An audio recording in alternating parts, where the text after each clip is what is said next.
Alors, il est 10h05 et comme promis, nous allons commencer avec le webinaire. Bonjour à tout le monde, bonjour à toutes et à tous et je suis ravie de vous accueillir aujourd'hui au nom de la Chambre de commerce Bénin Canada à ce webinaire dédié aux opportunités de partenariat économique entre le Bénin et le Nouveau-Brunswick. Alors, je suis Karine Eou et le webinaire sera enregistré. Donc, si vous ne souhaitez pas apparaître sur nos réseaux sociaux, je vous prie d'éteindre vos caméras et de garder vos micros fermés. Alors, nous attendons ce matin plus de 100 participants. Donc, c'est la preuve concrète de l'intérêt croissant pour des synergies entre l'Afrique francophone et le Canada. C'est un réel plaisir de vous voir nombreux pour échanger sur un sujet aussi intéressant aujourd'hui. Le 6 mars 2025, le Canada a dévoilé sa première stratégie africaine visant à renforcer les liens économiques, diplomatiques et sécuritaires avec le continent africain. Et cette initiative marque un tournant dans la politique étrangère canadienne visant à établir un partenariat durable avec l'Afrique. Et dans ce contexte d'instabilité et d'incertitude économique, nous le savons très bien, donc le Canada devrait saisir des occasions pour raffermir sa sécurité économique, notamment en diversifiant ses investissements. C'est donc dans le même esprit que la province du Nouveau-Brunswick a récemment adopté une stratégie ambitieuse pour l'Afrique francophone, donc à l'horizon 2025-2030, ciblant prioritairement 6 pays: le Maroc, la Côte d'Ivoire, le Cameroun, le Sénégal, la Tunisie et bien sûr le Bénin. Et donc, cette stratégie articulée autour de 4 axes prioritaires, à savoir le développement économique, l'éducation, la formation, l'immigration et le recrutement de la main-d'œuvre et la diplomatie d'influence, vise à renforcer les échanges entre la province et ses partenaires africains dans les domaines de l'économie, de l'éducation, de la formation et de la mobilité professionnelle. Nous avons donc le privilège d'accueillir 2 invités de marque pour nous édifier, nous éclairer sur la dite stratégie, donc la stratégie du Nouveau-Brunswick pour l'Afrique francophone. Nous parlerons aujourd'hui aussi du climat d'affaires et des opportunités d'investissement au Bénin et bien sûr des exemples de partenariats réussis entre le Bénin et le Nouveau-Brunswick. Il s'en suivra une séance d'échange avec les participants qui pourront poser leurs questions aux invités. Et vous pouvez aussi, si vous le souhaitez, inscrire vos questions dans la discussion. Nous nous ferons un plaisir de les lire afin de répondre à vos différentes préoccupations. Alors, sentez-vous libre de vous exprimer. Nos experts présents à ce webinaire se feront le plaisir de vous répondre.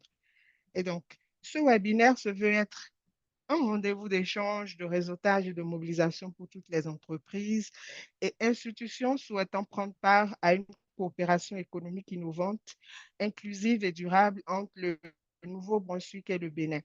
Nous allons explorer ensemble les leviers concrets de collaboration entre nos 2 territoires, tout en, tant en matière d'investissement, d'exportation ou de transfert de savoir-faire. Avant de donner la parole à nos 2 invités, nous allons permettre au président du conseil d'administration de la Chambre de commerce Bénin-Canada, M. Marc Wessou, d'introduire la séance avec son mot de bienvenue. Monsieur Wessou, la parole est à vous. Merci. Merci Karine, merci tout le monde. Bonjour tout le monde, j'espère que vous allez bien. Alors, que dire après une telle belle présentation mise en place par Karine. Et aujourd'hui, nous avons l'opportunité et l'honneur de recevoir avec nous 2 éminents représentants du Nouveau-Brunswick, à savoir M. Jonathan Dufault, président directeur général du Conseil économique du Nouveau-Brunswick. Merci beaucoup pour votre disponibilité. Avec lui, nous avons également Fabrice Nounagnon, un Béninois-Canadien qui nous représente fièrement au Nouveau-Brunswick et qui est le conseiller en relations internationales et affaires gouvernementales du gouvernement du Nouveau-Brunswick. Avec ces 2 éminents présentateurs, ces 2 éminents invités, nous aurons l'opportunité d'avoir un aperçu assez vaste sur les opportunités qui se présentent à nous par rapport au Nouveau-Brunswick. Alors, je ne vais pas trop monopoliser la parole. Merci, Rétis, et merci à chacun de nous et bon webinaire à tous. Merci Marc pour ce mot de bienvenue qui ouvre donc nos échanges. Nous allons pouvoir poursuivre avec nos invités donc, que j'avais annoncé au départ et dont Marc a fait une brève présentation. Nous avons Monsieur Jonathan Dufaux, président directeur général du Conseil économique du Nouveau-Brunswick. Bonjour Jonathan. Et nous avons Bonjour Monsieur Karine. Fabrice Nounaillon, conseiller en relations internationales au ministère des Affaires intergouvernementales du Nouveau-Brunswick. Alors, nos deux intervenants, comme vous avez pu le remarquer, jouent un rôle pivot dans le renforcement des relations économiques internationales du Nouveau-Brunswick avec ses partenaires. Et notre premier panéliste, Monsieur Jonathan Dufaux, récemment nommé président directeur général du Conseil économique du Nouveau-Brunswick, le plus grand réseau d'entrepreneurs francophones de la province, qui représente quand même plus de 1000 membres. Alors, elle est là avec nous ce matin. Et 600. avant cela, On est à 600 membres, mais après, ah, par le OK, biais de fédération, on peut atteindre effectivement une les 1000 représentativité de membres. 1000 membres. Mais je préfère dire qu'on D'accord, a 600 membres parce que ce sont des adhésions directes. d'accord. Merci pour la précision. Alors, avant cela, Monsieur Jonathan était coordonnateur en développement durable chez le réseau de développement économique et d'employabilité du Nouveau-Brunswick, où il a aidé de nombreuses PME à adopter des pratiques durables. Il s'est activement impliqué dans la promotion de l'immigration francophone et a été honoré par l'Association régionale multiculturelle de Miramichi pour son engagement communautaire. Alors, c'est un organisme sans but lucratif qui fait la promotion de l'éducation, de la compréhension, de la communication, de l'harmonie en toutes les cultures. Et cet organisme aide les immigrants dans leur intégration et défend les intérêts des gens de toutes les cultures. Il a donc baigné dans le monde des affaires, du développement économique et dans l'accompagnement des entreprises pour relever leurs différents défis. Nous parlons de 18 ans d'expérience au service de plusieurs centaines de dirigeants d'entreprises en France et au Canada atlantique. Aujourd'hui, M. Dufault est donc à la tête du Conseil économique du Nouveau-Brunswick et acteur essentiel du développement économique de la province, notamment dans l'internationalisation des PME et l'attraction des investissements. Monsieur Dufault, merci d'être avec nous. Je vous laisse la parole pour votre présentation. Merci beaucoup pour cette introduction. Je suis très content d'être avec vous aujourd'hui. C'est un honneur que vous nous faites aussi de nous inviter à cette présentation parce que moi-même, j'ai été participant à la mission de l'OIF, hein, l'Organisation internationale de la francophonie, qui a eu lieu au Bénin la semaine dernière. Et c'était la première fois de ma vie que j'allais en Afrique. Donc, je veux le dire, ça a été quand même un choc pour moi, culturel. Alors même que je suis originaire de la France et même de Oui, Marseille. Donc, c'était pas loin, hein, mais je n'ai oui. jamais franchi la Méditerranée. Il a fallu que j'aille au Canada depuis 4 ans maintenant pour me retrouver au Bénin. Et c'était vraiment très intéressant de voir de mes yeux, de rencontrer ces partenaires économiques sur place, de voir le dynamisme et de voir l'essor qu'il y a dans ce pays, vraiment. Et puis, je pense aussi les autres pays francophones qui sont dans la zone d'Afrique de l'Ouest et même Afrique centrale. Euh, pour tout vous dire, il y avait deux événements. Il y avait la rencontre des entrepreneurs francophones du 26 au 28 juin à Brazzaville. D'ailleurs, c'est aujourd'hui le dernier jour. Et il y Oui. avait la mission économique de l'OIF au Bénin. Personnellement, j'ai choisi d'aller au Bénin parce que je pense que c'était vraiment très important. On a un historique avec le Bénin. La province en parlera, Fabrice. On a depuis plusieurs années repéré avec le consul honoraire du Bénin au Nouveau-Brunswick qu'il y a un potentiel d'échange entre les entreprises de notre province, Nouveau-Brunswick, et du Bénin. Et c'est pourquoi nous avons pensé que c'était plus important d'aller à cette mission de l'OIF. Et je ne regrette absolument pas. On va organiser, je le dis tout de suite, un forum économique Afrique-Nouveau-Brunswick à la fin de cette année. Ça aura lieu les 27 et 28 novembre et ça aura lieu à Moncton, au Nouveau-Brunswick.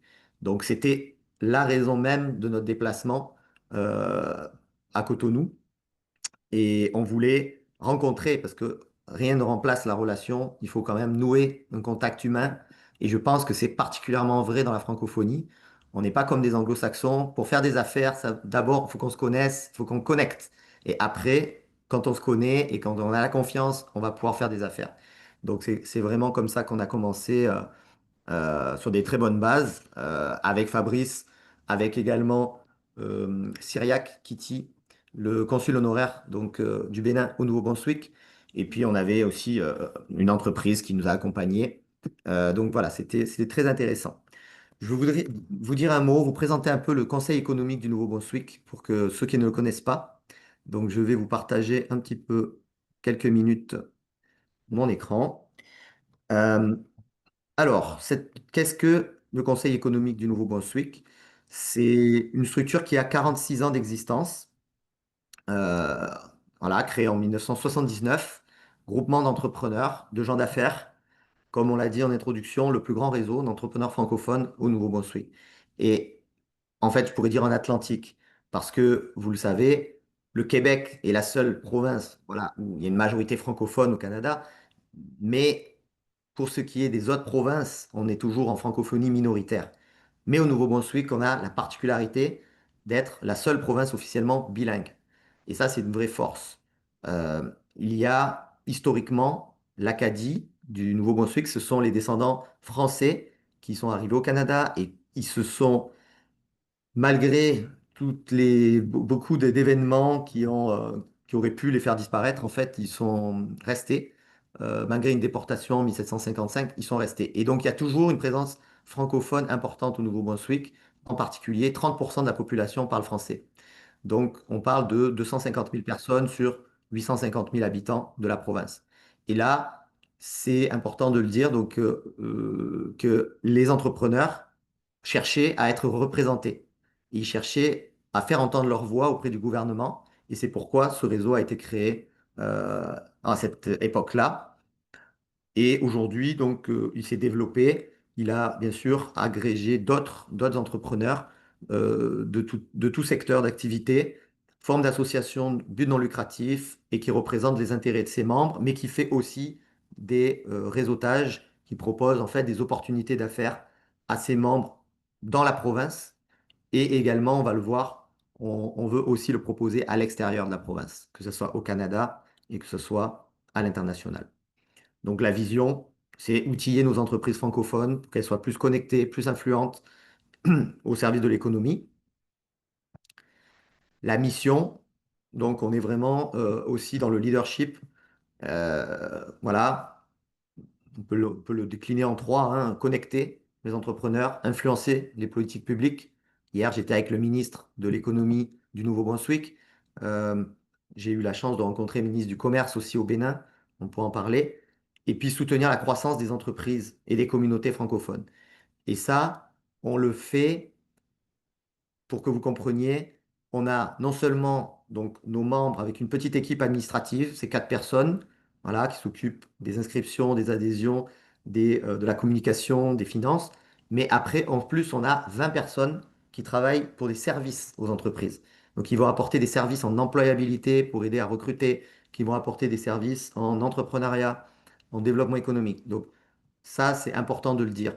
Et c'est là le REDE Canada, le REDE, Réseau de développement économique et d'employabilité. C'est une entité qui est intégrée au Conseil économique et que les gens ne savent pas nécessairement. Donc, je le dis, euh, dans toutes les provinces du Canada hors Québec, il y a des réseaux de développement économique. C'est un réseau même qui s'appelle REDE Canada. Si vous ne le connaissez pas, il faut absolument le connaître parce qu'il propose beaucoup pour les francophones et particulièrement depuis 2 ans, il y a un nouveau PDG qui s'appelle Yann Plante et qui fait en sorte de influencer à Ottawa et qui veut faire plus pour la francophonie économique au Canada. Voilà, c'était un peu en préambule. Comment on est structuré? On a un conseil d'administration, nous aussi. Donc, vous voyez, on a 16 administrateurs, 4 conseillers. Là, vous voyez nos bâtisseurs, qui sont en fait des institutions financières qui nous soutiennent depuis l'origine. Assomption Vie, qui est un assureur, Banque nationale et Unie, qui sont les banques historiques acadiennes. Maintenant, pour en dire un peu plus de nos membres, que vous voyez un petit peu la typologie. On est plus sur des petites entreprises au Nouveau-Brunswick. Vous voyez qu'il y a, voilà, il y a quand même une partie qui sont travailleurs même autonomes. Plus de la moitié, c'est des 1 à 15. Donc, c'est vraiment petite entreprise. Mais on a aussi quand même une certaine proportion, vous voyez, de 16 à 30, de 31 à 50 employés. On en a aussi une petite proportion de 50 à 100 employés et même encore plus petit, 5% qui ont plus de 150 employés. On va dire que notre plus gros adhérent doit avoir dans les 500 employés. C'est le groupe Savoie qui est dans le groupe forestier, l'exploitation forestière. On peut parler un peu des secteurs, je vais en dire un mot. Euh, Quels sont les marchés visés par nos membres? Alors, on a, vous voyez, différentes échelles. On touche un peu tout. C'est-à-dire que moi, j'ai tendance à dire que pour un entrepreneur francophone au Nouveau-Brunswick, il faut toujours commencer par adhérer à sa chambre de commerce. C'est vraiment la première étape indispensable. Et généralement, un entrepreneur qui a une influence ou qui a un marché régional, local, peut se contenter même d'adhérer à sa chambre de commerce. Mais s'il veut toucher un marché plus étendu, plusieurs régions, l'échelle provinciale, l'échelle atlantique, ou nationale Canada, ou internationale, en général, il rejoint tout le conseil économique parce qu'il va trouver un intérêt dans son développement commercial. Donc, vous voyez la répartition un petit peu provinciale, on est à un tiers, régional, on est à un tiers, et puis si on prend le Atlantique international, national, ça fait à peu près un tiers aussi. Les secteurs, donc en dire un mot, les secteurs représentés par nos membres, on est plutôt sur du service, en grande partie. Plus de 80%, c'est du service. Alors, c'est un peu générique de dire ça, mais on a beaucoup dans l'ingénierie, justement, on a beaucoup d'expertise, on a beaucoup. Bon, on a aussi, vous voyez, un secteur manufacturier qui n'est pas négligeable, de 11%, un secteur touristique important et de ressources naturelles. Mais pourquoi les services? Ben, c'est logique aussi parce que ce sont des entreprises qui rayonnent plus qu'à l'échelle juste locale. Un petit commerce de quartier ou un dépanneur ne va pas forcément rejoindre le conseil économique, alors que si il est dans conseil en communication, par exemple, oui, ça va être intéressant parce qu'il va se déployer à une échelle plus large. On a le port de Belle-Dune, par exemple. On a le groupe Savoie qui est dans l'exploitation forestière dont je parlais, le groupe Alpa Équipement qui va être dans tout ce qui est machines, construction de machines, ils construisent leurs propres machines. On a voilà, toutes sortes, finalement, vous voyez dans l'hébergement, la restauration, les services, la vente de produits, la manufacture. Donc, ça touche à tous les secteurs. On n'est pas un syndicat professionnel monosecteur. Ça, c'est important de comprendre. Pour que vous compreniez un tout petit peu mieux le réseau de développement économique, ça se structure comment? Vous voyez les différentes offres, développement économique, on aide un peu à tout ce qui est entrepreneuriat, démarrage, croissance, transfert. Donc, on fait du reprenariat féminin aussi. L'employabilité, c'est pour aider plus les candidats, mais aussi les employeurs dans le recrutement. Là, c'est pour que vous ayez un petit aperçu global de nos activités de réseautage. Donc, c'est très important le réseautage. On le fait à travers un événement phare qui est le banquet de l'entreprise de l'année. Euh, Ça a lieu en novembre. Là, cette année, c'est le 6 novembre à Moncton. Ça réunit à peu près 500 personnes. Sinon, on donne des prix coup de cœur par région. Donc, on a 4 grandes régions. Nouveau-Brunswick, Nord-Ouest, Nord-Ouest, Sud-Est, Sud-Ouest. Et donc les membres, ce sont nos membres mêmes qui choisissent chaque année l'entreprise coup de cœur. Et puis l'entreprise de l'année, c'est un peu celle qui gagne la totalité. Les déjeuners causeries, les dîners causeries, les soirées réseautage 5 à 7, évidemment, c'est du classique. Je pense qu'à la Chambre de commerce, vous devez en faire aussi, Bénin, Canada. On a notre assemblée générale annuelle qui a eu lieu là, ce mois-ci, au mois de juin, qui a été un très bon succès avec une centaine de participants. Et puis des fois, on fait des événements innovants, comme là, on a organisé 4 forums de rassemblement, de concertation sur les ressources humaines, sur l'innovation. Voilà, un peu ce qu'on fait. Voilà, pour finir, la structure donc du Conseil économique qui chapeaute, qui est juridiquement la structure porteuse qui porte le réseau de développement économique qui a ses services à l'intérieur. Moi-même, comme ça a été mentionné, j'ai travaillé dans le secteur développement durable, donc à gauche en bas, qui était le programme Impact en Atlantique, comment amener de la RSE, des bonnes pratiques éco-responsables dans les entreprises. Voilà, c'est une cinquantaine d'entreprises qui sont formées en 3 ans. Côté employabilité, on fait un peu, on touche à l'immigration économique, mais on n'est pas des consultants en immigration. On va plutôt se traiter, une fois que les gens sont résidents permanents, comment les aider à aller faire le matching avec des employeurs. Voilà. Ça, je vais passer là-dessus. Juste vous dire qu'on a fait une étude d'impact des tarifs douaniers sur l'emploi au Nouveau-Brunswick. Mais je vais quand même vous dire pourquoi c'est très important. Le gouvernement, moi, j'ai pris mon poste au 1er février de cette année, et c'est en même temps que Donald Trump a appliqué les tarifs au Canada. Et là, il y a eu une prise de conscience. Donc, OK, on ne peut plus faire comme avant, puisque la confiance a été rompue avec notre principal client. Pour le Nouveau-Brunswick, je vous dirais que c'est plus de 92% des exportations qui partent aux États-Unis. Donc, c'est vraiment, on est très dépendant. Et il y a eu la prise de conscience qu'il fallait diversifier les marchés. D'où aussi la mission de l'OIF au Bénin. Voilà. Là, là, c'était un peu la partie brouillonne. Je l'ai remis au propre hier. Elle va être diffusée bien comme il faut là dès lundi, cette étude. Mais pour vous dire, pour schématiquement, c'est que les pétroles et charbons, c'est vraiment le secteur majeur au Nouveau-Brunswick. Mais ensuite, on a la fabrication d'aliments. Je vais faire un zoom en enlevant le pétrole et charbon. Euh, pardon. Vous auriez en fait la fabrication des produits de la mer, ça arrive vraiment le deuxième secteur majeur. Beaucoup, beaucoup de produits, vous savez, le homard, les fruits de mer, les poissons. Là, on a les produits de bois qui arrivent en troisième position et la fabrication du papier avec la région d'Edmundston qui est très importante. L'aquaculture. Voilà un peu les 5 secteurs majeurs si on prend les exportations. Là, c'est juste pour vous dire ce que je vous ai déjà dit. En moyenne, 92% des exportations vers les États-Unis, quels que soient les secteurs, on voit que c'est au minimum 70%.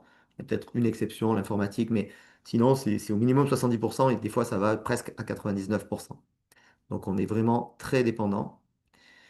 Et nous, on a fait une étude avec un emploi pour chiffrer en fait l'exposition au risque de nos secteurs d'activité. Et en fait, on s'est aperçu, c'est que finalement, il y en avait, même si le poids du secteur gaz, pétrole, parce qu'on a une raffinerie à Saint-Jean, Saint-Jean, c'est dans le sud, c'est tout proche des États-Unis, donc ça participe beaucoup au PIB et aux exportations, mais c'est pas un secteur qui a le plus d'emplois.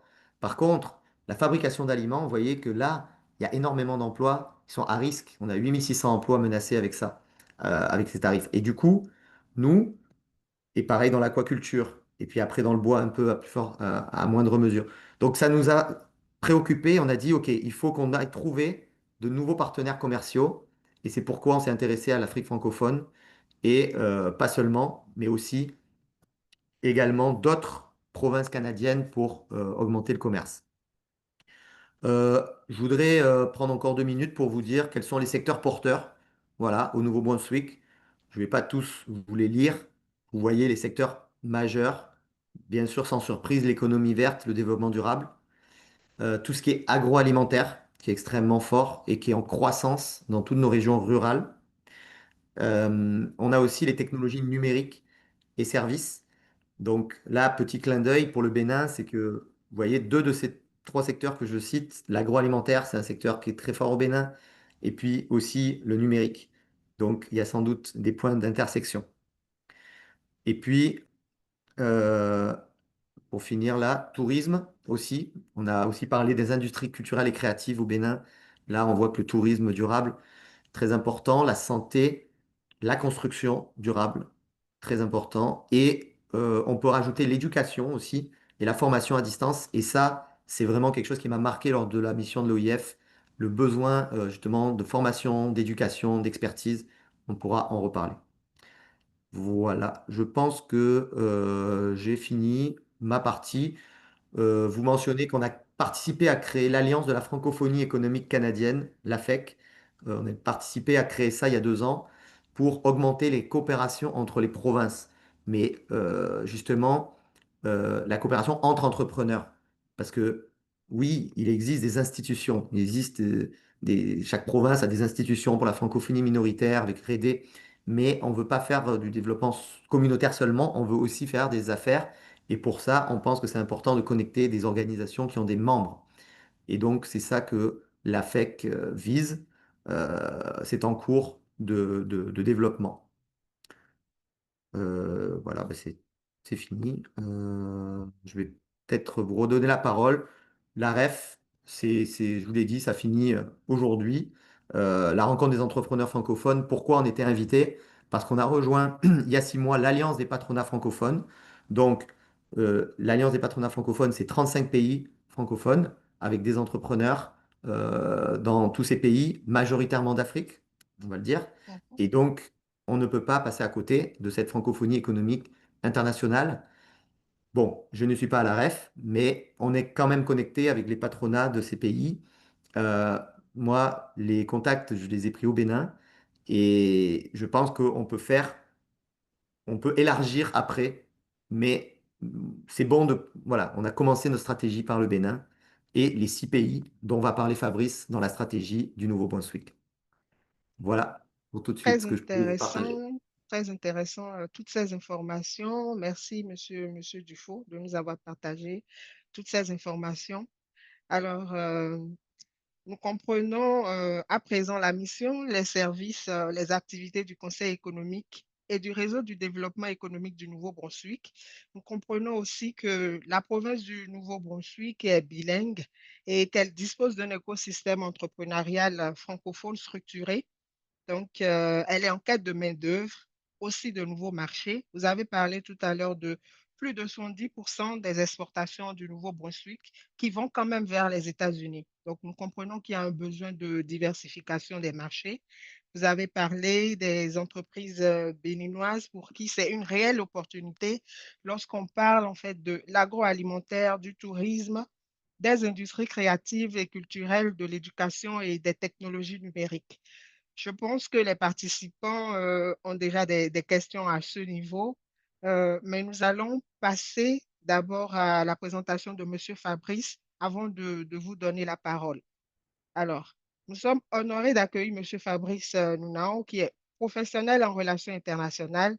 Il cumule plus d'une dizaine d'années d'expérience dans divers secteurs au Bénin et au Canada, et sa connaissance approfondie des dynamiques institutionnelles et son expertise dans la coordination de projets font de lui un interlocuteur clé pour aborder les mécanismes opérationnels de coopération entre le Bénin et le Nouveau-Brunswick. Monsieur Nounaon est conseiller en relations internationales au ministère des Affaires intergouvernementales du Nouveau-Brunswick. Monsieur Nounaon, la parole est à vous pour une présentation. 15 minutes. Merci.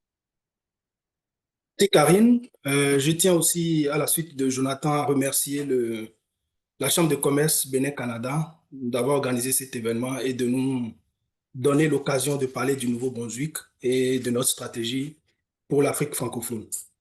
Donc, en tant que conseiller en relations internationales au gouvernement du Nouveau-Brunswick, j'ai la mission de coordonner cette stratégie du Nouveau-Brunswick pour l'Afrique francophone qui a été lancée le 8 mai dernier. Et donc, aujourd'hui, je vais présenter globalement cette stratégie. Mais avant, je vais faire une petite introduction sur le Nouveau-Brunswick en général et je vais terminer par faire un bref aperçu de la coopération entre le Nouveau-Brunswick et le Bénin. Donc, je vais partager mon écran.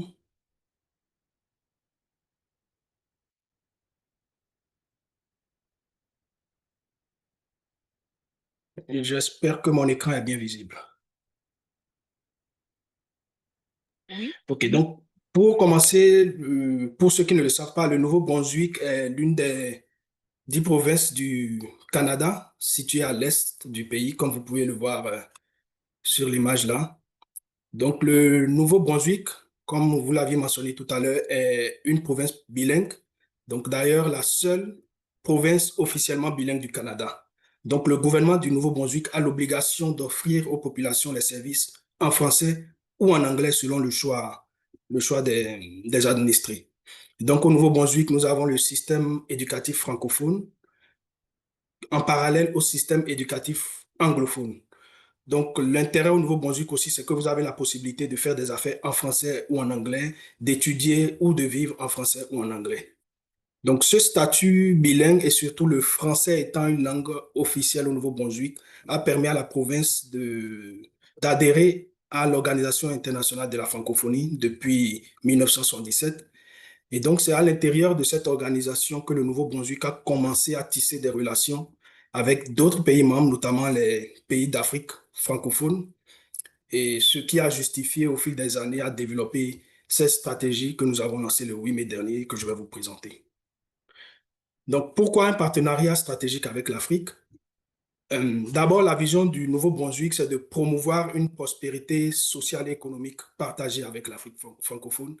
Il ne s'agit pas d'aller puiser les ressources de l'Afrique, mais vraiment de s'engager dans un partenariat gagnant-gagnant où l'Afrique gagne autant que le Nouveau-Brunswick. Aujourd'hui, l'émergence économique de l'Afrique est indéniable avec des taux de croissance dans la majorité de ces pays francophones-là ou des pays africains en général. Donc, un taux de croissance qui varie entre 5-6%, parfois un peu plus. Donc, on est aujourd'hui conscient qu'il faut compter avec l'Afrique aujourd'hui pour les affaires, pour le développement économique. Et l'autre chose en Afrique aussi, c'est la croissance démographique qui monte en flèche depuis quelques années. Et cette croissance représente une opportunité, donc un gros marché pour ceux qui veulent faire des affaires, mais aussi un vivier de ressources humaines, de main-d'œuvre pour remplir les besoins en main-d'œuvre au Nouveau-Brunswick. Donc, l'autre chose qui justifie aussi ce partenariat avec l'Afrique, c'est la langue que nous avons en commun, donc le français, mais aussi le fait que le Nouveau-Brunswick et l'Afrique partagent quand même plusieurs valeurs, notamment les valeurs de diversité, d'inclusion et de démocratie. Et enfin, un partenariat stratégique aussi pour renforcer les liens humains entre le Nouveau-Brunswick et toutes mes excuses, entre le Nouveau-Brunswick et l'Afrique. Donc, parce que nous avons compris que aujourd'hui, pour bâtir des liens économiques, il faut commencer par renforcer les liens humains. Jonathan le disait tout à l'heure, ce n'est pas comme dans le système anglophone où on rentre juste pour faire les affaires. On va construire ces liens humains, ces liens institutionnels qui vont déboucher à des partenariats économiques. Oui. Donc, dans le cadre de cette stratégie, il faut dire que le Nouveau-Brunswick a quand même commencé depuis quelques années à échanger avec certains pays africains, depuis près d'une dizaine d'années. Et ces échanges ont parfois abouti à des ententes, des accords de coopération. Donc, les pays avec lesquels le Nouveau-Brunswick avait déjà entamé des négociations, avait entamé des relations, nous avons ciblé ces 6 pays-là pour cette première phase de notre stratégie. Donc, il s'agit du Maroc, de la Côte d'Ivoire, du Bénin, du Cameroun, du Sénégal et de la Tunisie. L'objectif aussi, c'est de pouvoir restreindre un peu notre champ d'action pour ne pas s'éparpiller, les ressources étant limitées. Et pour une première phase aussi, on voudrait vraiment avoir des résultats avant de pouvoir étendre à tous les autres pays francophones. Et comme je l'ai mentionné tout à l'heure aussi, ces 6 pays-là, nous avons des valeurs que nous partageons, liberté, diversité et inclusion. Donc, la stratégie du Nouveau-Brunswick, qui a été lancée le 8 mai dernier à Fredericton, repose sur 4 axes prioritaires. Donc, nous avons le développement économique, ensuite l'éducation et la formation, l'immigration et le recrutement de la main-d'œuvre, et enfin la diplomatie d'influence. Dans les prochains slides, je vais vous décortiquer un peu chaque axe stratégique. Donc, parlant du développement économique, vous n'êtes pas sans savoir que les relations avec les échanges économiques avec les États-Unis deviennent un peu plus compliqués. Et nous avons compris, d'ailleurs, depuis quelques années, qu'il est important pour le Nouveau-Brunswick de diversifier ses marchés. Jonathan l'a mentionné tout à l'heure, c'est la quasi-totalité de nos exportations au Nouveau-Brunswick qui vont aux États-Unis. Et donc, cette conscience existait depuis quelques années, mais les derniers événements aussi ont vraiment fait comprendre qu'il est nécessaire d'adopter cette stratégie pour vraiment diversifier les marchés. Et donc, c'est pourquoi nous avons fait du développement économique le premier axe de notre stratégie. Et nous allons commencer par une compréhension des marchés prioritaires en Afrique et des dynamiques socio-économiques. C'est ce que je disais tout à l'heure. Pour faire des affaires en Afrique, il faut mieux comprendre le marché africain. Les Canadiens et le Nouveau-Brunswick, en général, ne sont pas encore habitués au marché africain. Donc, les premières démarches de notre stratégie, c'est de comprendre ce marché-là, d'où la mission économique que nous organisons. En mai dernier, nous avons organisé une mission en Côte d'Ivoire dans le cadre du Salon de l'agriculture. Et avec Jonathan, il y a quelques jours, nous étions au Bénin aussi pour la mission économique de l'OIF. Donc, tout ça, c'est des missions économiques pour commencer à comprendre le marché africain. Et ces missions vont nous permettre par la suite de stimuler les échanges commerciaux dans les secteurs clés que nous avons identifiés, notamment l'agriculture, l'aquaculture, les énergies, les technologies de l'information et les industries en général. Et donc, nous voulons aussi soutenir les entreprises les entreprises du Nouveau-Brunswick dans leur internationalisation, mais aussi pour favoriser les investissements bilatéraux. Et là, je tiens à faire une petite parenthèse. Lorsque nous recevions l'ambassadeur de Côte d'Ivoire, il y a quelques jours au Nouveau-Brunswick, il a quelque chose qu'il disait qui m'a un peu conforté dans ma position, c'est qu'aujourd'hui, les pays africains ne sont plus en quête d'aide au développement, mais nous voulons vraiment un partenariat gagnant-gagnant, on veut vraiment faire des affaires. Et ça, c'est un langage qu'on aimerait entendre, que moi j'encourage, que l'Afrique ne reste plus dans cette position de main tendue, mais qu'il y a aussi des opportunités que l'Afrique a à offrir. Donc, c'est de faire la promotion du co-investissement et co-développement entre le Nouveau-Brunswick et les pays d'Afrique francophone. Pour revenir peut-être sur le développement économique, actuellement, le Canada a dans ses ambassades des délégués commerciaux. Et donc, nous avons commencé à travailler avec ces délégués commerciaux. Et nous sommes aussi contents de travailler avec la Chambre de commerce Bénin-Canada parce que ce sont ces acteurs-là qui vont nous permettre de comprendre le marché africain et de faire la promotion aussi des échanges économiques entre les deux territoires. Donc, merci à la Chambre de commerce Bénin-Canada de nous appuyer. Parlant d'éducation et de formation, vous ne le savez peut-être pas, mais le système éducatif francophone du Nouveau-Brunswick est quand même reconnu pour son excellence. Et nous, à travers la stratégie, on voudrait renforcer la notoriété, mais aussi l'attractivité du système éducatif francophone du Nouveau-Brunswick. Et ça a déjà commencé par ce qu'on appelle les écoles francophones internationales autorisées, donc des EFIA, qui sont des écoles du Nouveau-Brunswick, donc des écoles qui offrent le programme éducatif du Nouveau-Brunswick que nous installons un peu partout en Afrique. Il y a déjà une école en Tunisie qui a ouvert depuis quelques années, depuis 2022, et une autre école qui va ouvrir au Maroc bientôt aussi, une troisième école qui ouvre en Côte d'Ivoire pour la rentrée prochaine, et au Sénégal aussi, les négociations sont en cours pour l'ouverture d'une école prochaine. Donc, ces écoles en Afrique vont offrir le programme du Nouveau-Brunswick. C'est un peu le modèle des écoles françaises qu'on retrouve un peu partout. Donc, le Nouveau-Brunswick aussi a commencé à ouvrir ces écoles. Et vous allez le constater tout à l'heure, c'est vraiment un continuum de pouvoir former des jeunes dans ces pays africains sur le système du Nouveau-Brunswick. Et une partie de ces jeunes pourront venir étudier au Nouveau-Brunswick, travailler ici. Et donc, c'est une façon aussi pour le Nouveau-Brunswick de partager ses connaissances, de partager les compétences, d'appuyer les pays africains. Et donc, le troisième volet de ce deuxième axe, c'est vraiment l'éducation postsecondaire, donc les universités.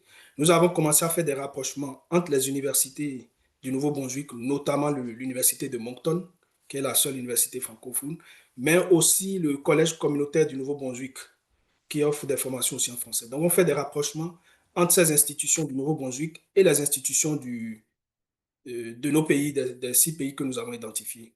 Et il a commencé déjà à avoir des partenariats, donc des échanges d'expertise, des formations en double diplomation. Donc, une partie de la formation commence en Afrique et l'autre partie va se poursuivre et s'achever ici au Nouveau-Brunswick. Donc, c'est des partenariats qui ont déjà commencé et qui vont faciliter aussi l'intégration des jeunes diplômés au Nouveau-Brunswick, faciliter aussi la reconnaissance des diplômes, la reconnaissance des acquis. En Côte d'Ivoire, déjà, l'université de Moncton a signé des ententes avec des universités là-bas. En Tunisie aussi, ça a commencé déjà. Et donc, nous allons poursuivre avec la stratégie dans les mois qui viennent. Donc, le troisième axe, c'est l'immigration et la main-d'œuvre. Nous le savons tous aujourd'hui, le Canada a besoin de main-d'œuvre, le Nouveau-Brunswick également. Donc, dans le cadre de cette stratégie, nous allons aussi renforcer l'attraction et la rétention des talents d'Afrique francophone. Bon, je le disais tout à l'heure, il ne s'agit pas d'aller puiser les ressources de l'Afrique, les ressources humaines de l'Afrique, mais nous nous basons sur une démarche de recrutement éthique de la main-d'œuvre internationale, soutenue par le partage de connaissances et le transfert des compétences. Donc, ça passe déjà par les écoles qu'on ouvre, parce que ce qu'on attend ces dernières années aussi, c'est les pays du Nord ne vont pas venir euh, prendre les talents que les pays africains ont formés, ont contribué à former. Donc, nous voulons participer aussi à la formation de ces jeunes-là à travers les écoles que nous ouvrons, à travers nos universités qui vont développer des partenariats de double diplomation. Donc, ce recrutement éthique commence par participer à la formation des jeunes en Afrique et recruter une partie, les former ici, leur permettre de faire une expérience au Nouveau-Brunswick et, si possible, retourner chez eux pour un transfert de compétences. Donc, c'est ça un peu notre démarche de recrutement éthique que nous voulons mettre de l'avant dans notre stratégie. Et enfin, les partenariats pour la reconnaissance des compétences, comme je l'ai dit tout à l'heure, avec les universités des deux côtés de l'océan, ce qui va faciliter la reconnaissance des acquis, la reconnaissance des diplômes africains. C'est un long processus, ça veut dire que surtout, nous sommes conscients aujourd'hui que c'est un défi dans les domaines de la santé de faire la reconnaissance des acquis, mais c'est un processus qui a commencé à travers le rapprochement des universités et des formations des deux côtés.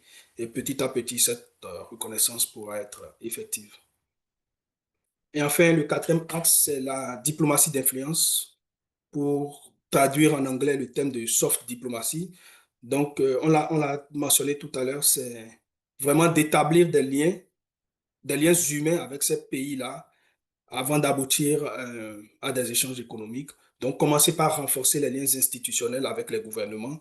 Nous avons déjà des ententes intergouvernementales avec certains pays, notamment le Sénégal, la Tunisie, c'est en cours d'élaboration. Le Cameroun aussi, nous sommes en train d'élaborer l'entente gouvernementale. Avec le Bénin, il y a une entente aussi qui existe déjà. Je vais présenter ça tout à l'heure. Donc, c'est vraiment faire ces ententes, ces accords de coopération intergouvernementale. Et puis, à la suite, ça peut ouvrir la voie maintenant à des échanges. Et ça c'est le deuxième volet. Donc, stimuler une coopération décentralisée, active entre les acteurs non étatiques. Donc, non seulement, quand on dit coopération décentralisée, ce n'est pas seulement les villes, mais c'est aussi d'autres acteurs non étatiques, comme le Conseil économique, qui va peut-être signer une entente avec la Chambre de commerce du Bénin, entre les universités qui vont signer des ententes, entre les organisations de la société civile en général, qui pourront faire des maillages pour développer des liens. Donc, tout ça participe aussi du renforcement de la relation entre l'Afrique et le Nouveau-Brunswick. Et enfin, nous allons continuer, parce que c'est par là que tout a commencé, donc accroître le multilatéralisme et la collaboration dans les forums internationaux. Tout a commencé par notre participation aux instances de l'OIF, et donc nous allons continuer à participer à ces instances-là, à tisser des liens avec d'autres pays, renforcer les liens avec les pays qui existent déjà, tisser des liens avec de nouveaux pays, et toujours pour avancer dans ces relations avec l'Afrique francophone. Donc voilà en gros les 4 axes prioritaires, comment nous allons les dérouler dans les prochaines années dans le cadre de notre stratégique, dans le cadre de notre plan stratégique. Et je vais faire un bref aperçu de la coopération entre le Nouveau-Brunswick et le Bénin. On parle spécifiquement du Bénin ici. Et donc, entre 2016 et 2019, et un peu avant même, il y a eu plusieurs échanges de délégations entre le Nouveau-Brunswick et le Bénin. Donc, des personnalités, des cadres du Nouveau-Brunswick qui sont allés au Bénin, mais aussi des ministres du Bénin qui sont venus au Nouveau-Brunswick. Donc, il y a eu ces échanges-là. Et en 2020, donc après la fermeture en 2019 de notre ambassade à Ottawa, il y a eu la nomination de M. Cyriaque Kitty en tant que consul honoraire du Bénin au Nouveau-Brunswick. Il a aussi beaucoup impliqué dans la communauté, dans les échanges de délégations et dans l'organisation des forums économiques avec le Nouveau-Brunswick. En 2021, il y a eu la signature d'une entente bilatérale multisectorielle entre le gouvernement du Nouveau-Brunswick et le gouvernement du Bénin. Donc, cette entente est valide jusqu'en 2026 et pourrait être renouvelée. Mais il faut dire que depuis 2021, il n'y a pas eu beaucoup d'actions dans le cadre de cette entente. Et avec la stratégie, on espère de relancer les activités, de relancer les actions. En 2022, il y a eu une mission exploratoire du Nouveau-Brunswick au Bénin et une entente de jumelage entre la ville de Tracadie et la ville de Tori. Là aussi, ça n'a pas été très actif. Et dans les prochains mois, on pourra redynamiser les échanges. Je crois qu'avec Jonathan aussi, il y a eu des rencontres avec d'autres municipalités du Bénin en marge du forum économique. Donc, on pourrait aussi relancer la coopération. Et enfin, en 2023, il y a eu le premier forum économique Bénin-Nouveau-Brunswick dont Jonathan a parlé tout à l'heure, organisé avec le Conseil économique. Et la deuxième édition aura lieu en novembre, c'est bien ça, Oui. en 27 et novembre, 28 novembre 27 et 2025 28 à novembre Moncton. à Moncton. Et donc, on espère avoir une forte participation d'entreprises béninoises, mais aussi d'acteurs béninois installés à Montréal, un peu partout au Canada. Voilà. Et Tout à fait. pour C'était le terminer, projet avec Rétis, que je avec remercie Rétis, d'ailleurs pour la diaspora. On a parlé de la diaspora béninoise et africaine au exactement, Canada qui sont invités aussi les bienvenus au forum. il faut. Très bien. Et pour terminer, il y a un volet que je n'ai pas vraiment abordé. Jonathan en a parlé un peu, c'est les affaires au Nouveau-Brunswick en général. Ça, c'est un peu le mandat d'un organisme ici qui s'appelle Opportunité Nouveau-Brunswick, donc ONB. Vous pouvez aller sur le site onbcanada.ca/fr pour la page en français. Et vous aurez plus d'informations sur les opportunités d'affaires au Nouveau-Brunswick. Pour ceux qui veulent s'installer au Nouveau-Brunswick aussi, ONB pourrait vous accompagner avec l'appui du Conseil économique.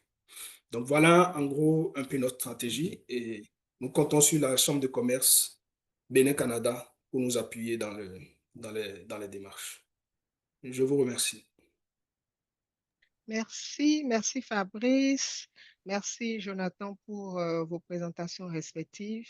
Je pense qu'elles sont quand même claires et elles mettent en lumière la mission du Conseil économique du Nouveau-Brunswick et elles nous permettent aussi de comprendre c'est quoi la stratégie économique du Nouveau-Brunswick pour l'Afrique francophone et en particulier les actions qui sont déjà menées pour développer cette stratégie-là. Donc, au Bénin, nous comprenons qu'il y a des partenariats déjà en cours dans différents domaines, différents secteurs. Nous comprenons aussi que le Nouveau-Brunswick est prêt, donc prêt à coopérer, collaborer avec le Bénin. Et aujourd'hui, nous avons parmi les participants beaucoup de gens d'affaires béninois qui ont sûrement des questions à poser sur leurs différentes problématiques. Alors, nous allons ouvrir la séance de questions-réponses et nous allons vous laisser lever la main si vous avez des questions. Quand je regarde dans le chat, je n'ai pas de questions là dans le chat. Alors, si vous avez des questions, c'est le moment de les poser. Moi, je vois une question là de Alice Essou. Alors, Alice Essou. Madame Aline Essou, Oui, oui, d'accord. ah, Vous pouvez poser votre question. oui, bien sûr. Allez-y. Merci. Oui. Merci beaucoup pour vos présentations. Alors, moi, je ne vous connaissais pas du tout avant. Donc, c'est grâce à ma soeur jumelle, Aline Essou, euh, que Monsieur Jonathan, pardon, Monsieur Dufour a rencontré au Bénin. Donc, c'est elle qui m'en a parlé puisque je fais partie de cette entreprise agro-industrie, agro-business au Bénin. J'ai une question pour la présentation de Monsieur Dufault et ensuite Monsieur Nounan. Alors, ma première question, ce qui concerne les membres du Nouveau-Brunswick, est-ce que, enfin, tout simplement, puisque si j'ai bien compris la présentation de Monsieur Dufault, c'est que euh, actuellement, euh, vous intervenez principalement au Nouveau-Brunswick et que vous êtes en train de s'ouvrir à l'international. Est-ce que est-ce que c'est bien cela? Oui, tout à fait. C'est bien cela. Et je dois vous avouer que les membres actuellement du Conseil économique ne sont pas encore très conscients du potentiel. Donc nous, l'idée, c'est de leur faire prendre conscience du potentiel autant à l'export qu'à l'importation aussi. C'est pourquoi nous faisons même un forum. D'accord. OK. Donc actuellement, tous vos membres sont, enfin, toutes vos activités sont au Canada, sauf les écoles que vous développez, vous ouvrez en Afrique. C'est bien Là, ça. c'est la province qui s'occupe de ça. Nous, nos activités ne sont qu'au Nouveau-Brunswick. On est un groupe d'entrepreneurs uniquement dans cette province. Mais, comme je l'ai dit, effectivement, on a la volonté de diversifier nos marchés et donc on s'ouvre. C'est pourquoi la mission économique, c'est pourquoi le forum économique qui a eu lieu la première fois en 2023 et même qui aura lieu donc en plus grande ampleur en novembre. Et c'est dans les deux sens. C'est-à-dire, nous, on est allé mais en petite délégation. Moi, j'aimerais qu'on retourne au Bénin avec plus d'entreprises aussi, plus tard. Mais là, maintenant, c'est aussi de faire prendre conscience à nos entreprises ici du potentiel de travailler ensemble. Et là, ce qu'il faut, c'est trouver des secteurs et des opportunités d'affaires, des matchs. Donc, c'est ça, en fait, l'enjeu, parce que on peut avoir plein d'idées, mais après, dans le concret, est-ce qu'il y a le marché pour? Est-ce que les produits du Bénin vont plaire au Canada? Est-ce qu'il y a le potentiel pour ça? Est-ce que c'est peut-être pas les produits qu'on imagine? Peut-être c'est plus des services que des produits. C'est ça qu'on explore actuellement. On est dans une phase exploratoire. D'accord, ok. C'est ce que je voulais d'ailleurs.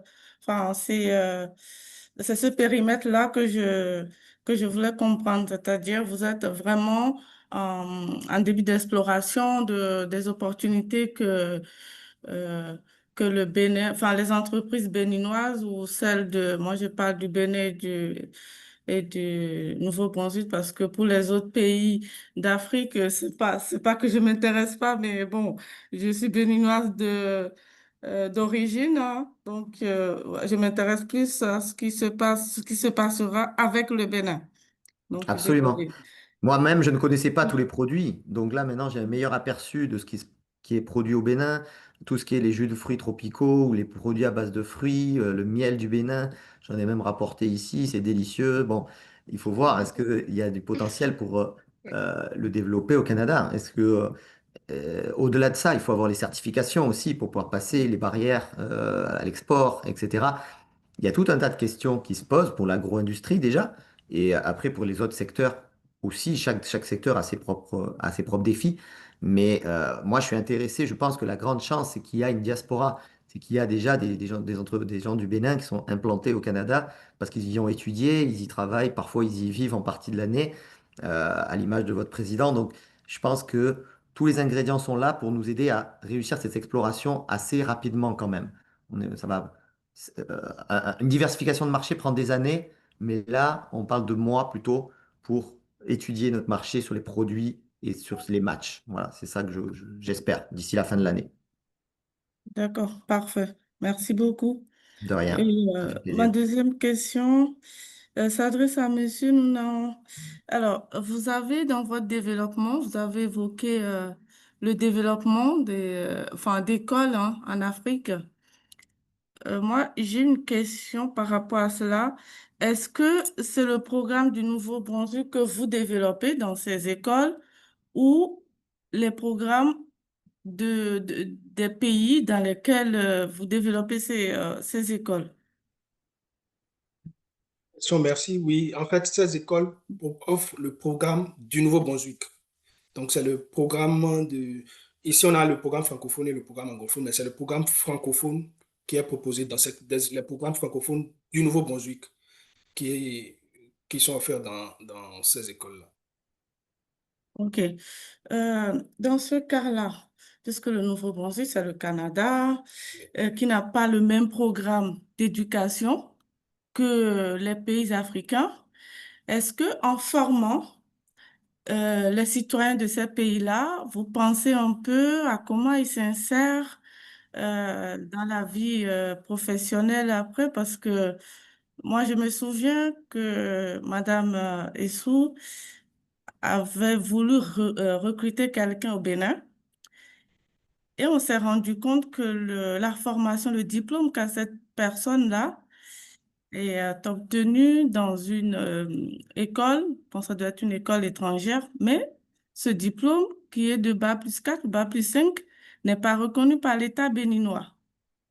Dans ce sens, c'est bien de développer des trucs au Bénin, en Afrique et tout ça, mais est-ce que vous avez pris conscience enfin, de ce paramètre-là qui veut dire que vous développez des écoles de formation du nord du Canada?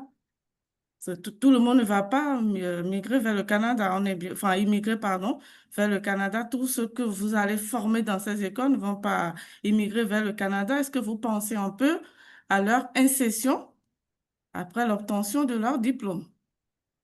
Oui, vous touchez un bon point. Effectivement, il y a cette problématique de garantir la reconnaissance des diplômes qu'offrent nos écoles en Afrique par les gouvernements africains.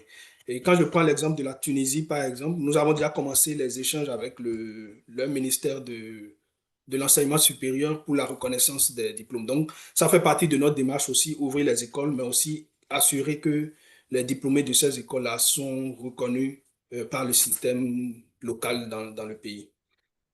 Donc, ça fait partie de la démarche. En Tunisie, par exemple, où une école est déjà fonctionnelle, nous sommes en train de développer l'entente maintenant pour faciliter la reconnaissance des diplômes.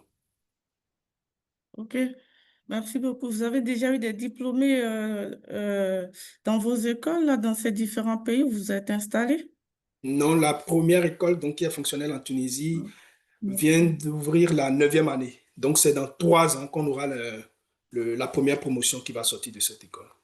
D'accord. Donc, vous êtes sûr qu'avant ces 3 ans-là, la reconnaissance, enfin, le processus de reconnaissance sera terminé et que ces Oui, personnes-là, ces diplômés, seront pleinement, comment je dis, leurs diplômes seront pleinement reconnus par l'État et qu'ils puissent chercher du travail facilement dans leur oui, pays. absolument. Avant même d'ouvrir les écoles, on a quand même l'accord de principe du gouvernement. Et après, maintenant, c'est les ententes en éducation qui viennent acter cette reconnaissance. Donc oui, d'ici 3 ans, on peut garantir que les diplômes de ces écoles sont reconnus. OK. Ben, Merci, merci merci Madame beaucoup. Hessou Merci pour beaucoup. vos questions. J'espère que les réponses vous ont éclairé sur vos préoccupations. Nous allons passer à une autre participante, Madame Julienne Abla, qui a sa main levée depuis un bout de temps.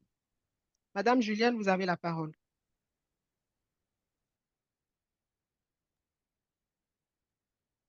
Madame Julienne, Oui, vous m'entendez? oui, bien sûr, nous vous entendons. Allez-y, je vous D'accord. en prie. Bonjour, madame, et bonjour à toute l'équipe. Bonjour. Très ravie de participer à ce webinaire qui nous renforce encore davantage dans nos activités. Moi, je suis entrepreneur, agri-businesswoman. D'accord. Je suis dans la transformation des fruits et légumes en jus de fruits, notamment l'ananas et ses dérivés, D'accord. et le beurre de karité, un produit phytothérapeutique pour le massage et les produits maraîchers. Donc, ici, j'ai entendu parler des échanges, de partenariats entre le Bénin et le Nouveau-Brunswick. Oui. Je voudrais savoir, avec M. Jonathan, si vous avez déjà identifié des produits par secteur qui seraient vendables au Canada, c'est-à-dire au Nouveau-Brunswick. Est-ce que c'est déjà, vous avez parlé d'exploration, mais est-ce que vous avez un carnet, je dirais, un lot de produits que vous avez déjà identifiés, puisque vous êtes en train de venir en Afrique? Non. Est-ce que vous avez déjà identifié des produits qui peuvent intéresser les Canadiens, puisque je vous ai dit maintenant que je suis dans 3 domaines? Bon, oui, j'ai Je entendu. peux évoluer ou bien vous répondez d'abord? Allez, Jonathan, bonjour Vas-y. madame. Réti Oui, Stéphie, exécutif de la Chambre de commerce Bénin-Canada. Allez-y avec toutes vos questions et puis on va répondre au fur et à mesure. d'accord. Et en ce qui concerne les produits, nous avons remarqué que les certifications au Bénin et au Canada ne sont pas les mêmes. Si je ne me trompe. Bien Alors, sûr. est-ce que pour que le Bénin puisse exporter ses produits vers le Canada, pensez-vous à une formation? Puisque vous avez parlé de formation, est-ce que c'est seulement au niveau des universités ou bien au niveau des entrepreneurs que nous sommes aussi afin de saisir les normes canadiennes pour pouvoir exporter nos produits? Alors, Madame Julienne, sur cette question, vous avez la Chambre de commerce Bénin-Canada qui pourra, nous entendons vos besoins, d'accord, et nous allons échanger entre nous pour vous proposer des formations dans ce sens-là. C'est aussi dans notre mission de mettre en relation les gens d'affaires du Bénin avec le Canada.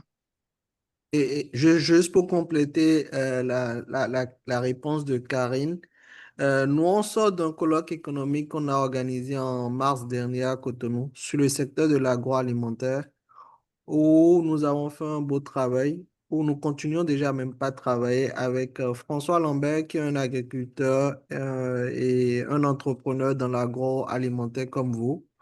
Nous avons identifié des produits sur lesquels nous travaillons aujourd'hui à les faire entrer dans des grandes surfaces ou des épiceries fines au niveau du Québec. Et avec notre dernière rencontre avec le Nouveau-Brunswick, je pense que le travail que nous faisons va s'étendre également au Nouveau-Brunswick. Donc, je vais vous demander de nous envoyer un courriel. Nous allons vous rajouter dans la liste des entreprises qu'on avait sélectionnées par rapport aux produits que vous faites. Mais en état actuel, les produits du Bénin qui sont exportés au Canada, nous avons l'ananas du Bénin qui est distribué chez La Sonde, mais ce n'est pas distribué directement en jus d'ananas. Ils l'utilisent pour des cocktails, puisque les Canadiens ne consomment pas réellement du jus d'ananas. Nous avons également la cajou du Bénin qui est exportée au Canada aujourd'hui chez Costco et puis d'autres petits produits comme le sésame et d'autres produits. Donc, rapidement, en termes de produits béninois qui sont présents sur le marché canadien, on a le jus d'ananas, on a l'anacarde et l'acajou et puis les noix de sésame. Merci. Je peux peut-être quand même rajouter quelque chose. Moi, je ne pense pas, enfin là, actuellement, nous n'avons pas une liste de produits, justement, c'est ça qu'on cherche. Euh, on a quand même des informations parce que ben, moi, je pense que c'est plutôt à des distributeurs agroalimentaires, en fait, hein, de répondre à cette question. C'est à eux de dire quels produits, en fait, les intéressent du Bénin. C'est leur métier, en fait, que de sélectionner les produits qui peuvent intéresser leurs clients. Donc, il va falloir qu'on se rapproche, effectivement, des groupes comme Sobeys, par exemple. Euh, enfin, Sobeys, le groupe Sobeys, Atlantic Superstore, c'est Loblaws, voilà, je cherche le nom du groupe, par exemple, qui est un distributeur important en Atlantique, pour savoir, eux, qu'est-ce qu'ils pensent des produits. Mais moi, j'ai visité, par exemple, une fabrication de jus de fruits, pas, dans la zone à peu près 1 heure de Cotonou, c'était les jus de fruits Tilou, je crois, pour pas les Oui, oui. citer, mais en fait, voilà, transformation d'ananas, fruits séchés, des choses comme ça, qui semblaient avoir les certifications. Donc, je crois que vous allez pouvoir trouver les informations pour avoir ces certifications, pour exporter vos produits, mais c'est la double chose. Il faut à la fois euh, obtenir certification, mais savoir s'il y a un débouché. Vous n'allez pas investir beaucoup d'argent s'il n'y a C'est pas de ça. débouché sur vos propres produits. Là, vous avez parlé du beurre de karité. Je pense que ça a du potentiel, moi, personnellement, mais ça, c'est peut-être des délégués commerciaux aussi qui peuvent répondre à des questions comme ça. Et voilà, tout ça aussi pour dire que dans la liste, moi, je pense que la Chambre de commerce là, est bien placée, la Chambre de Bénin-Canada. Il faut qu'on travaille plus ensemble. Justement, c'est pourquoi vous serez invité d'ailleurs à notre forum économique. Parce qu'on veut trouver cette liste, on veut la faire, cette liste, ensemble. On n'est qu'au début de l'exploration. Alors, merci, Monsieur Jonathan, Madame Julienne. J'espère que vous avez eu des réponses à vos préoccupations. Alors, pour permettre aux autres participants de poser leurs questions aussi, parce que je vois beaucoup de mains en l'air, nous allons passer à un autre participant. Monsieur Jean-Claude, la parole est à vous. Oui, bonjour, je suis Jean-Claude Aplogan. Euh, Je suis chef d'entreprise des Bright Morning Star et je suis aussi je suis président d'une ONG, Organisation internationale pour le développement intégral humain. J'ai trois petites questions rapidement. La première question, nous savons que l'Afrique a tout à faire. Et je pense que si au niveau du Canada, il y a des difficultés par rapport aux diverses décisions prises par le président Trump, il y a une opportunité non seulement que le Canada s'ouvre sur l'Afrique, mais il y a aussi une opportunité d'investissement. Je veux savoir si au niveau de la province, s'il y a un potentiel euh, d'investissement, c'est-à-dire s'il y a des investisseurs qui pourraient s'intéresser dans des secteurs porteurs en Afrique. Je prends par exemple l'énergie. Vous savez, tout est à fait ici par rapport à l'énergie et il y a une grosse opportunité à ce niveau. Donc, est-ce qu'il y a un potentiel? Est-ce que nous pouvons trouver des partenaires qui ont des capacités de partenariat et d'investissement au niveau du Bénin? Et la deuxième question, pour le Conseil économique et je pense que on a parlé des entreprises et nous sommes déjà à ce niveau, mais est-ce que des ONG font partie aussi de vos membres? Est-ce que vous intégrez des ONG qui interviennent dans le développement durable, dans le social? Est-ce qu'il y a des ONG parmi vos membres? La dernière question, moi-même, j'ai fait des études à l'Université Laval de Québec. Donc, je connais un peu euh, euh, la province de Québec, je connais un peu le Canada aussi. Bon, maintenant, euh, j'ai mes filles qui ont fait la licence. J'ai deux filles, il y a une qui a fait la licence, l'autre a fait le master. Et je voudrais les orienter vers le Canada. Bon, je pensais à Québec, mais comme il y a ce partenariat que vous avez avec le Bénin. Je voudrais savoir si, si c'est possible et comment le processus peut être enclenché si nous devons envoyer le jeune étudier faire un doctorat, par exemple, ou un master dans une université chez vous. Merci.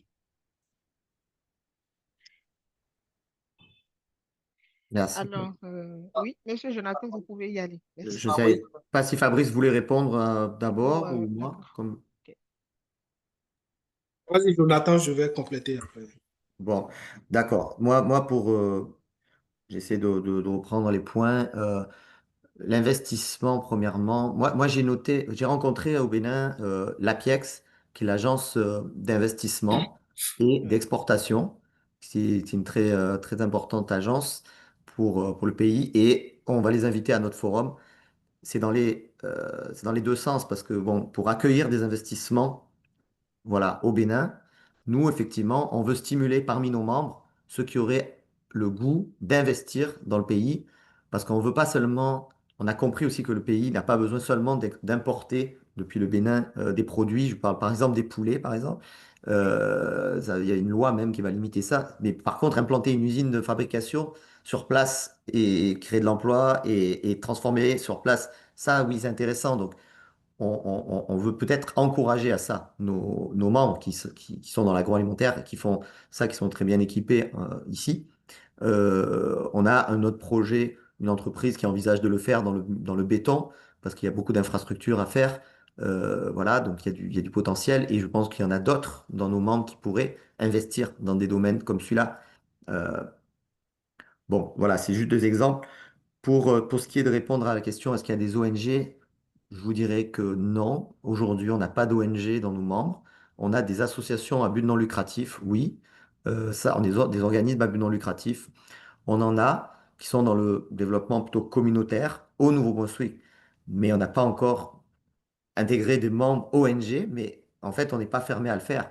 D'ailleurs, lors de la mission au Bénin, j'ai rencontré plusieurs, effectivement, ONG, et je me suis posé la question, est-ce qu'il y aurait un intérêt voilà, à ce que ces personnes-là puissent intégrer ou pas notre membership.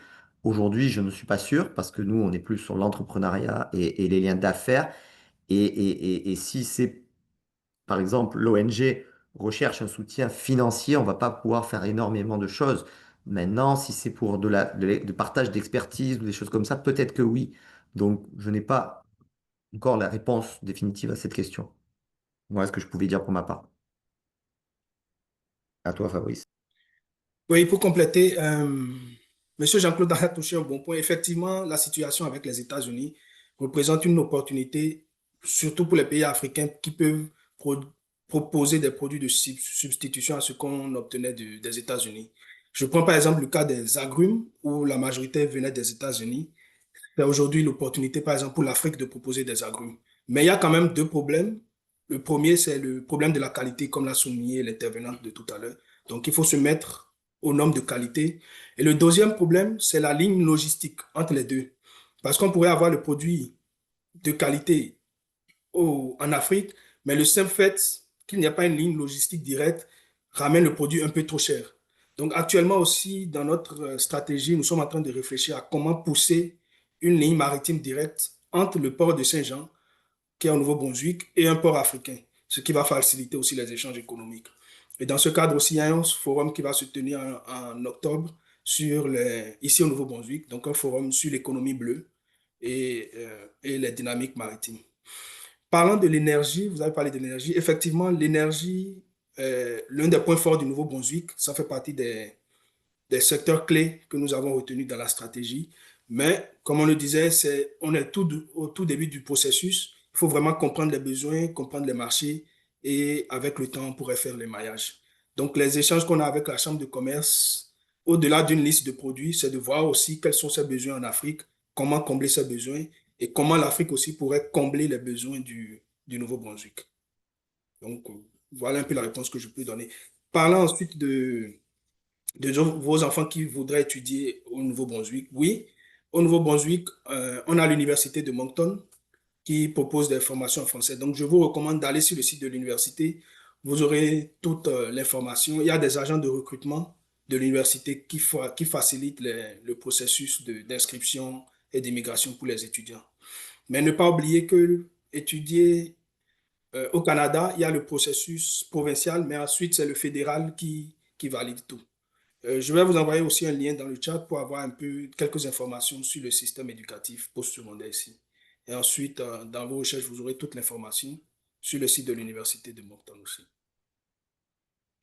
Merci Voilà, je ne Fabrice, sais pas si on a merci touché pour à tous les points. toutes ces informations. Monsieur Jean-Claude, si vous avez d'autres questions, vous pourrez les mettre, les adresser directement à la Chambre de commerce. Nous nous ferons le plaisir de vous répondre et de contacter voilà, les interlocuteurs qu'il faudrait pour apporter un éclairage à vos préoccupations. Alors, nous passons à la Merci. participante Idrissou Madina. Madame Idrissou, avez-vous une question à poser? Bonjour, merci Bonjour, beaucoup. madame. Alors, Et, rapidement, s'il vous plaît, nous sommes pratiquement à la fin. Donc, nous allons permettre aux autres participants de poser leurs questions aussi. Vous avez droit à une seule question. D'accord? ok, Merci. bon, comme vous l'avez souhaité, il y a Madame Oui, Juliette et le monsieur qui est passé tout à l'heure qui ont pris quand même mes préoccupations en compte.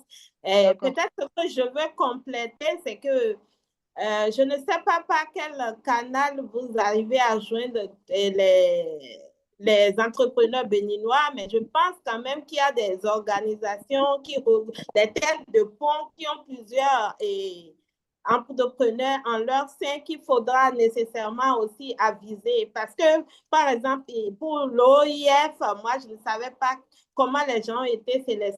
Simplement, j'ai vu les gens participer. Donc, ça, là, je tenais à compléter. Et puis, je demande également à la Chambre CCI Bénin Canada de vouloir bien nous accompagner pour surtout le packaging de ce que nous faisons pour que ça soit quand même intéressant et puisse s'accepter au niveau du Canada. Merci beaucoup. Merci. Merci pour votre question. Pour la sélection des entreprises, on passe tout simplement, la Chambre de commerce Bénin-Canada travaille avec la Chambre de commerce et d'industrie du Bénin. C'est avec eux que nous faisons tout ce qui est sélection d'entreprises pour nos activités localement et pour les activités au niveau du Canada. Donc, nous ne les faisons pas du tout seuls. Nous travaillons prioritairement avec la Chambre de commerce et d'industrie du Bénin. Et pour votre doléance par rapport au packaging, nous avons des activités que nous planifions qui viendront également sur ce pan au niveau du packaging. Merci pour votre question. Merci, Rétis. On Bonjour, va prendre Madame encore une Dessous. Oui. question et puis on va clôturer la séance après. Alors, Monsieur Mobinou Tampinou, vous avez la parole.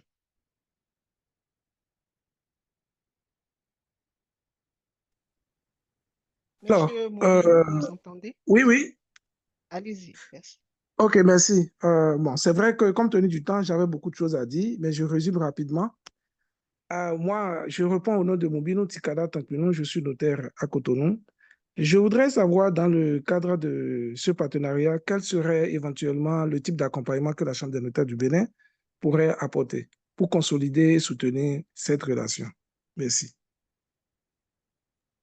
Nous sommes très heureux de vous avoir avec nous aujourd'hui parce qu'on a envoyé, je pense, il y a de cela quelques mois, une lettre de créance au niveau de la Chambre des notaires. Nous n'avons pas eu de retour. Nous tendons les mains à tous les acteurs, tout ce qui est métier professionnel au niveau de la Chambre de commerce Bénin-Canada, parce que nous sommes conscients qu'il y a un partage de connaissances et puis un rôle que tous les acteurs ont à jouer dans la coopération de ces deux pays. Donc, je vais laisser Fabrice répondre à votre question, mais je voulais quand même apporter ce point-là avant que Fabrice ne réponde. Merci, Maître, d'être parmi nous aujourd'hui. Oui, comme Rétis le disait, c'est que nous sommes vraiment ouverts à toutes les possibilités qui peuvent s'offrir dans les partenariats avec les institutions, avec les acteurs professionnels. Avec la Chambre des notaires, par exemple, je pense qu'à un moment donné, il sera important, là, ça me vient à la tête tout de suite, de comprendre un peu le foncier au Bénin. Donc, on pourrait s'appuyer sur la Chambre des notaires pour animer, par exemple, un panel pour nos entreprises qu'on va ramener au Bénin sur les réformes foncières au Bénin pour ceux qui veulent implanter des entreprises. Mais je pense qu'il y a aussi bien d'autres choses qu'on pourrait développer dans ce partenariat-là. Effectivement, il y a de l'accompagnement, hein, juste pour ajouter. Il y a plein de, nous, au niveau de nos membres, suite à la loi sur la reconnaissance des afro-descendants au Bénin, nous recevons beaucoup de demandes d'afro-descendants de la diaspora canadienne qui veulent faire des acquisitions immobilières au Bénin. Donc, il y a tout un travail d'éducation, de formation que vous, au niveau de la Chambre des notaires, vous pouvez leur apporter. Donc, je vais vous demander de nous envoyer un email et puis on va prendre le temps de nous asseoir avec vous pour voir les prochaines étapes. Merci, maître. Merci. Nous allons prendre une toute dernière question parce qu'il nous reste 7 minutes avant avant de clôturer ce webinaire. Madame Aline Félicienne, la parole est à vous. Madame Alors, oui, bonjour à toutes et à tous. Et moi, c'est Aline Félicienne Ressou. Et je voudrais déjà remercier toute l'équipe pour le travail qui se fait donc, dans le cadre de ce jumelage et de cette collaboration. Je remercie également M. Dufault que j'ai eu la chance de rencontrer lors donc, de la mission économique de l'OIF. Et les deux chambres de commerce Bénin-Canada également, que j'ai eu la chance de rencontrer déjà 2 fois lors de diverses activités au Bénin. Alors, ma préoccupation est celle-ci, puisque dans ma présentation, j'avais parlé de l'agro-industrie et l'agro-business, qui est le domaine dans lequel nous évoluons au sein de notre entreprise Platinum Group Services SAL. Et donc, j'ai fait une étude pour voir les trois premiers pays dans lesquels des épices du Bénin sont exportées. Et donc, le Canada apparaît dans les 3 pays. Et il y a la France, il y a le Canada, et puis il y a aussi des îles, une partie des îles. Et donc, 25% des épices exportées du Bénin en 2024, je crois, sont allés vers le Canada. Je voudrais explorer donc cette opportunité et voir les potentiels clients, je dirais, dans le cadre donc, de la commercialisation des épices au Canada. Et là, je pourrais, si je peux entrer en contact avec eux, je pourrais savoir alors les normes, les démarches à mener pour que je puisse aussi commencer à exporter ce produit vers le Canada. Merci beaucoup, c'est ma question. Ok, moi je vais pouvoir apporter une petite réponse parce que ça a été un peu mentionné dans le chat par certains, je crois. Il y a au Canada un salon, le principal salon agroalimentaire qui s'appelle le CIAL. Et il a lieu à Toronto, une fois par an, si je ne me trompe pas, mais il faudra vérifier l'information. Il a eu lieu en mai dernier. Moi, j'ai rencontré une délégation même de Madagascar qui, après être allés au CIAL, sont venus nous voir au Nouveau-Brunswick parce que en plus ils avaient certains étudié à Moncton à l'université. Donc, pour dire que ce salon agroalimentaire me semble incontournable. Et oui, il y a déjà des produits qui s'exportent effectivement du Bénin vers le Canada. Ça a été déjà même la surprise avec l'entreprise Stilou, nous a dit oui, oui, nous on exporte déjà au Canada certains de nos produits. OK? Donc si ça se fait, ben, il faut aller trouver ceux qui le font déjà pour s'inspirer d'eux, mais il faut aller aussi sur les lieux comme ça, le forum, pardon, pas le forum, mais le salon agroalimentaire. Mais il y en a certainement d'autres, hein, à Montréal aussi, il doit y avoir un salon agroalimentaire, j'imagine. On n'en a pas encore au Nouveau-Brunswick, à ma connaissance. OK, c'est noté. Et c'est vrai que vous m'en avez parlé lors de nos échanges interactifs et donc je l'ai intégré. Merci. Ah, on espère vous revoir bientôt. Je l'espère bien sûr aussi. Alors, je vois encore une main levée. Alors, on va faire exception, on va prendre cette question et je prendrai une autre dans le chat, puis nous allons clôturer. Monsieur Didier, rapidement, quelle est votre question, s'il vous plaît?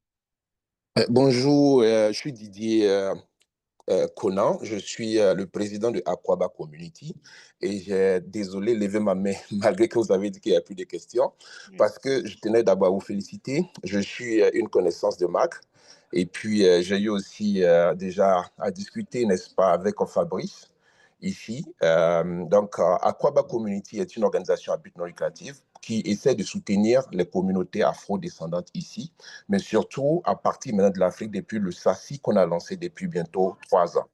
Et j'ai levé ma main parce que pendant que je vous dis félicitations, Jonathan a parlé du CIAL. Et c'est vrai qu'on a une rencontre qui est prévue avec Marc, mais pour votre information, Aquaba Community vient d'avoir, avec le CIAL, signé une entente pour pouvoir aider tous les entrepreneurs, je dis quand il dit tous, c'est-à-dire les potentiels qui veulent participer au CIAL, qui est le plus grand salon agroalimentaire de l'Amérique du Nord, donc disons du Canada pour être plus précis.